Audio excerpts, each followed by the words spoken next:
कृष्णा की माँ ने मुझे बताया कि तुम इसे कितनी बेरहमी से यहाँ घसीट कर लाए हो। अगर दूसरा ये जुल्म करता तो वो मुजरिम कहलाता, मगर तुमने ये किया है तो ये तुम्हारा कानून है। क्यों ना हो, कानून वाले जो तुम ठहरे। मतलब की बात करो। मैं कृष्णा को जमानत पर ले जाने आया हूँ। लीजिए सर, शहर का सबसे बड़ा गुंडा दूसरे गुंडे को जमानत पर ले जाने आया है। ये आपकी जुबान है इंस्पेक्टर। हमारी जुबान में तो शहर का एक जिम्मेदार आदमी दूसरे जिम्मेदार आदमी को गुंडों के इस अड्डे से बचाने आया है। सच पूछो तो गुंडे और गुंडागर्दी यहीं से जन्म लेते हैं, जिसे आप पुलिस स्टेशन कहते हैं। क्या बकते हो तुम? हम समाज को बचाने के लिए नाजायज शराब के धंधे और जुए खाने बंद करवाते हैं, और पुलिस वाले हफ्ता खाकर उन्हें शहर में जहर फैलाने की इजाजत देते हैं। तो कौन है गुंडा? बहुत ज्यादा बोल रहे हो तुम।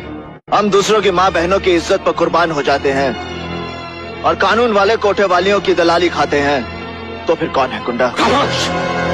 अपनी जबान को लगाम दो। इसके आगे एक लफ्ज भी निकाला तो अलग से जबान खींच लूंगा। हमारे सामने हमारी वर्दी, हमारी ईमानदारी, हमारे फर्ज पर कीचड़ चल रहे। समुंदर में मुट्ठी भर शक्कर डालने से उसका नमक कम नहीं हो जाता कमिश्नर साहब।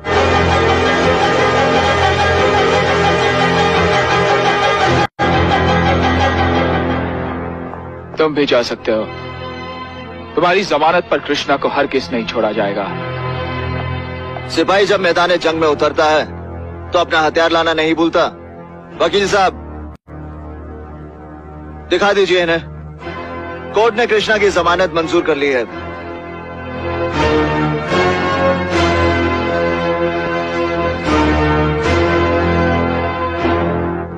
हवलदार, छोड़ दो उसे।